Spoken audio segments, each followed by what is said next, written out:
Pastor with No Answers Variety Podcast is all about our listeners, whom we hear from regularly. Every now and then, your comments are too good to keep to ourselves. Hope you enjoy hearing from what we consider a vital voice of this podcast, you listeners out there. I know the chances of you reading this are slim, but I had words to say and wanted to get them to you. I ran across your podcast last summer and have been listening ever since.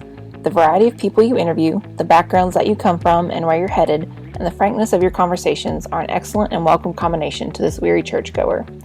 What I really wanted to thank you for is your admission that you don't always know everything, but that you're open to hearing different ideas and arguments.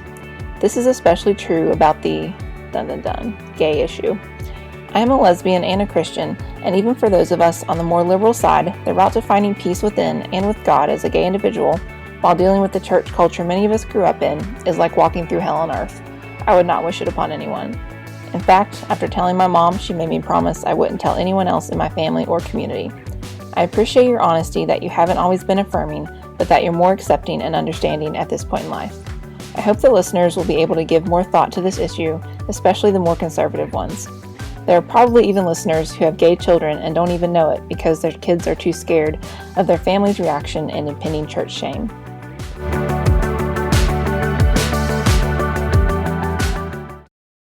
All right, well, you are listening to the Pastor with No Answers, and I'm excited about this conversation. See, this is what I do to something. You got to think before you email me, because what I'll do sometimes is I'll respond and I'll say, well, why don't you just come on the podcast and talk about it? So that's what I did with Morgan. Did I say your last name correct? Yes. Okay.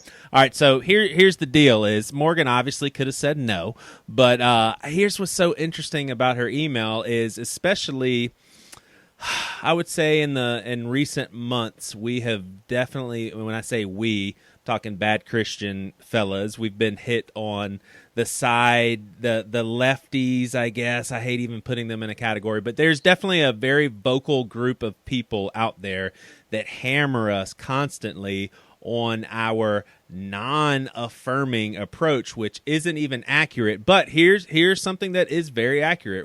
The first book that we wrote, we released it on an ebook.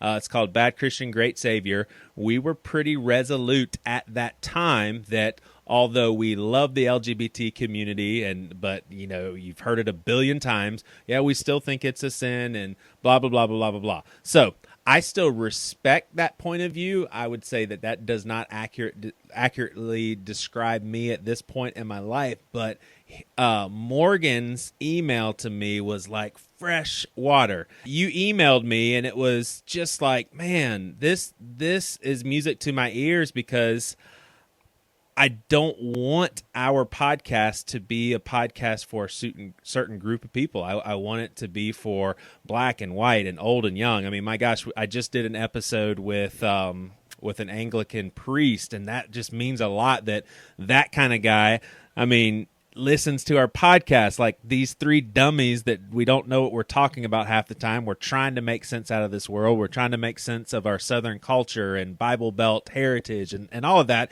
And you, as a lesbian listener, basically wanted to just share to us that, hey, you appreciate our approach with talking about this. Now, does that mean that everybody has to appreciate it? Of course not. Does that mean that you are signing off on how we talk about this topic all the time? No, it doesn't mean that at all, but I definitely appreciated it. So just curious, like why don't you in your own words, describe to people what it was that kind of motivated you to send that email in the first place? I love hearing from our listeners. So what motivated you to do that? Sure. Well, first off, with any podcast I listen to or anyone that has influenced me, if it's had a positive impact on me or affected me in some way, I think you should know. That's just part of living authentically and appreciating people and letting them know that they're doing good work. So what I really liked about your all's podcast was that it's not geared towards a certain group of people.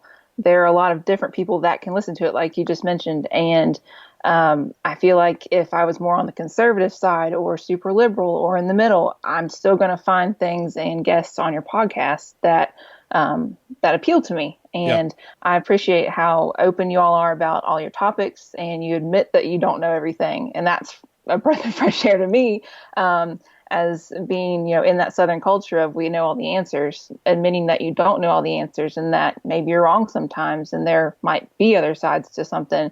That's just something that's so nice to hear. Yeah. When normally the conversation is black or white. Yeah, totally. Now I like how you described yourself. You said that you, in the email, that you're a weary churchgoer. So where are you at with church attendance? Are you part of a community? I mean, what does that look like for you right now here in February 2018? Yeah, so I was raised in a Southern Baptist church. I wouldn't say they were super, super, super conservative Southern Baptist, but it was still Southern Baptist church. Then once I got to college, I stopped going to church for a long time. I would go when I was visiting my family and we'd go through the motions. But then after some moves and being in a smaller town and a different location, I found I needed a community. And the community around here is mostly church. Yeah. So I actually started attending a Methodist church that's close to where I live and where I work, and mainly because I knew the pastor there, and he was a younger pastor, and I knew he was very easy to talk to and approachable. So that's what made me go there in the first place. Mm-hmm. And it is a smaller church, but it's a very welcoming environment, very friendly people.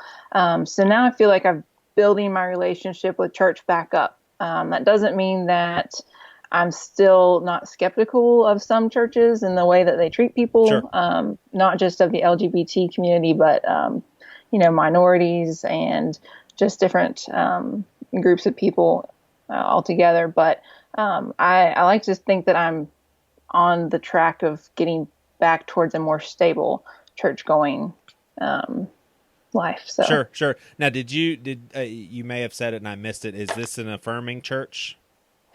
It is. It's not. Within the Methodist Church, they have what's called Reconciling Ministries Network. And so some churches have declared themselves as Reconciling Ministries affiliated churches.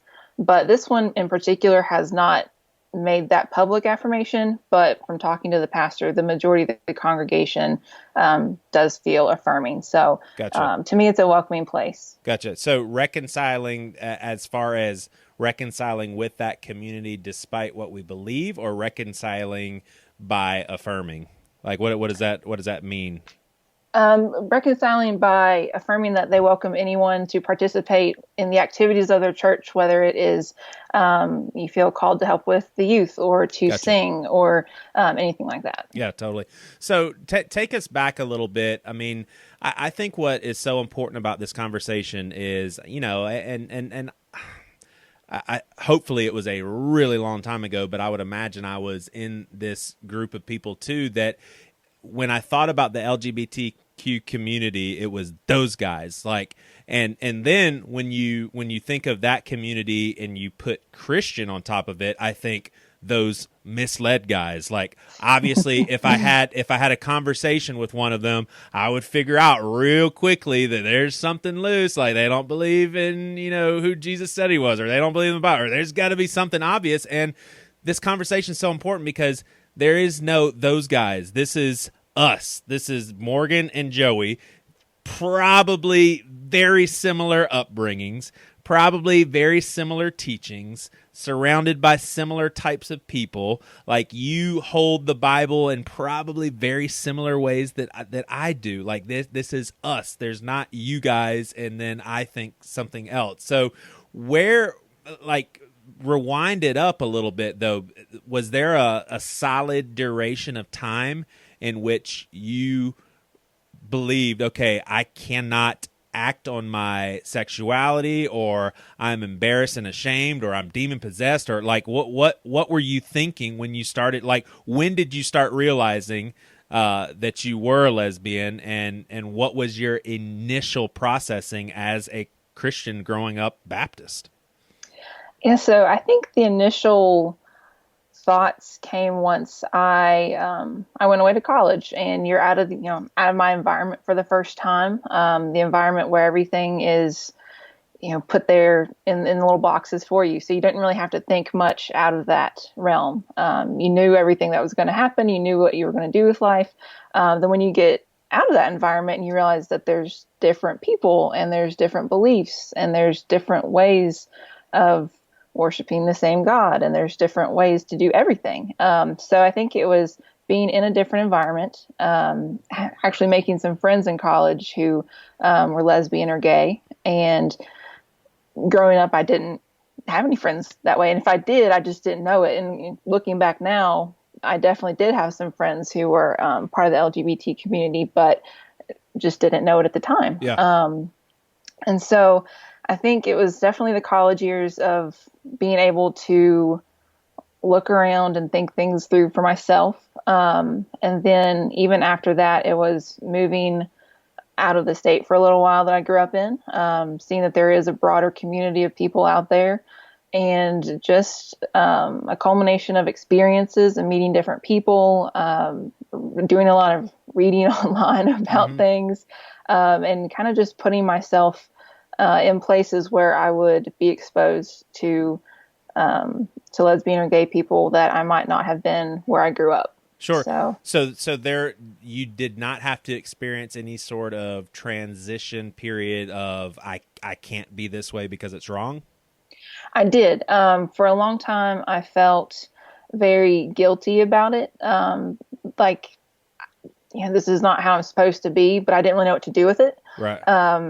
I didn't know how to make it go away.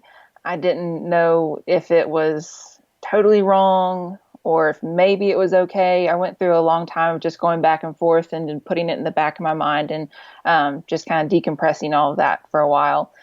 And there was definitely feelings of fear of telling people that I was close to in my community, feelings of shame, of guilt. And I think that's something that a lot of Christians go through. I would venture to say the majority of gay Christians go through those feelings because you know how your life is supposed to be. You're supposed to get married to a man. You're supposed to have kids.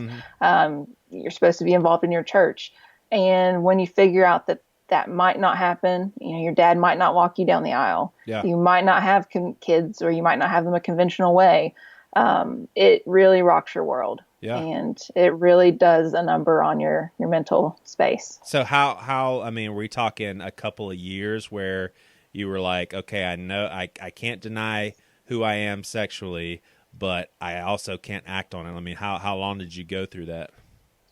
I'd say there was a period of maybe 1 or 2 years where I knew it and I just pushed it to the back. I didn't want to act on it. I didn't want to deal with it. And then when I did have to deal with it, I thought, okay, well, maybe this is just like a one-time thing. Maybe this is just something that I need to get out of my system. You hear that a lot.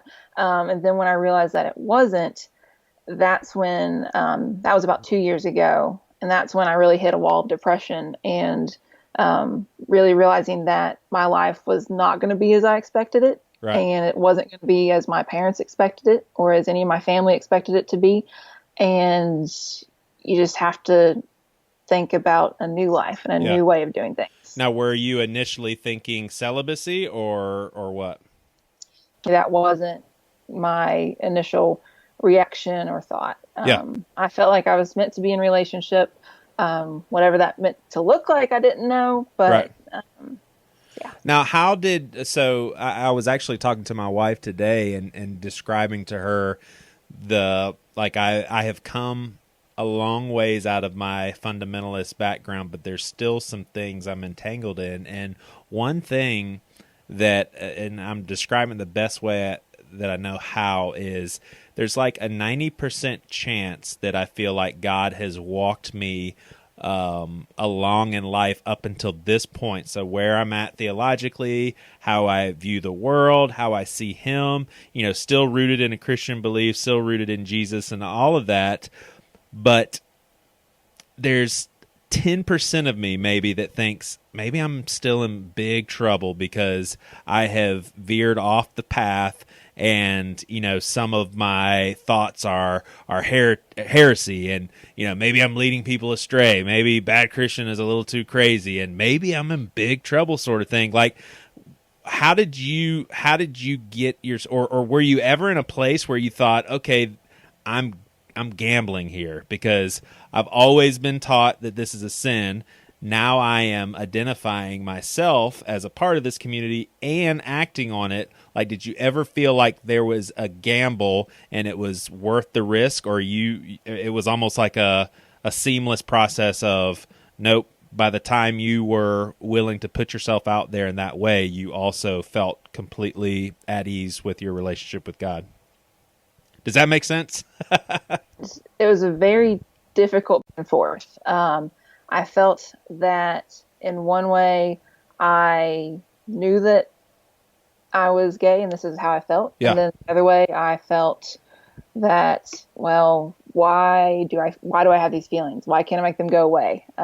This is so wrong. Why does it keep coming back? Yeah. And that's when I had to really do a lot of reading, a lot of studying context of scripture, Yeah. and going back and looking at how things were when they were written compared to how they are now. And that's what helped me a lot, was really digging into it and not being so literal about things, because we're not literal people anymore when it comes to a lot of things in the Bible. Wait, so you've actually done some research on this? Oh my gosh, I cannot believe it.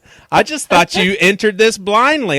So you're a student of God's word. Holy cow. Oh my gosh. I crack the Bible open every now and then. What do you know? Isn't that crazy though? Like that is actually, I think, maybe a surprise to some people, that you actually did your homework because you cared about living in God's will. I mean, It's just, wow. Like, where are you at now? Because obviously we are going to keep your last name a secret, so that means that you haven't come out completely. Like, is this like a secret interview that you won't tell your friends about? Like, where are you at with exposing this part of your life? Yeah, so pretty much all my close friends know, and my mom knows, and a couple people in my family know, but not all of them. So where I'm at now is just a place of still, I feel at peace with myself. I feel at peace with my relationship with God. And now it's just a process of knowing when the right time and place to tell certain people is. And it's a delicate balance of trying to be respectful of them and their lives and things going on, but also knowing that I can't keep myself and my life a secret forever. Sure. And that's the thing that definitely will eat at you, is keeping it in all the time, and it just becomes so overwhelming that you eventually can't take it. So I am, I guess you would say, slowly still in the process. I think it's a continual process. I don't think anyone is ever fully out to everyone. Yeah. But it's in the works. Yeah, totally. Now, we can avoid this question, but I am curious how things went with you and your mom. Yeah, so that was fun. So I had been wanting to tell her for a couple of months. This was actually back in the fall, and I thought that she might have a hunch, but I just didn't know when the right time to say it was. And eventually it just built up in me so much, and I was just so overwhelmed with anxiety about it. I just had to tell her. Yeah. And she didn't, I thought she was going to take it a lot better than she did. I think she definitely knew, but when she actually had to deal with it, that's when it kind of became real to her. Yeah. Now, what would, I mean, I'm kind of being silly here, but what grade would you give her, given given that you understand where she came from, because you came from the same place? Like, she was working with what she had, you know what I'm saying? Mm-hmm. So, like, how well did she do, and where is she at now with all of this? Like, is it easier for her now, or is it still a super hard deal? Does she think that you're destined for hell? Like, has her attitude changed about it? I mean, where are we at now? Well, she definitely said, well, you know what the Bible says about this.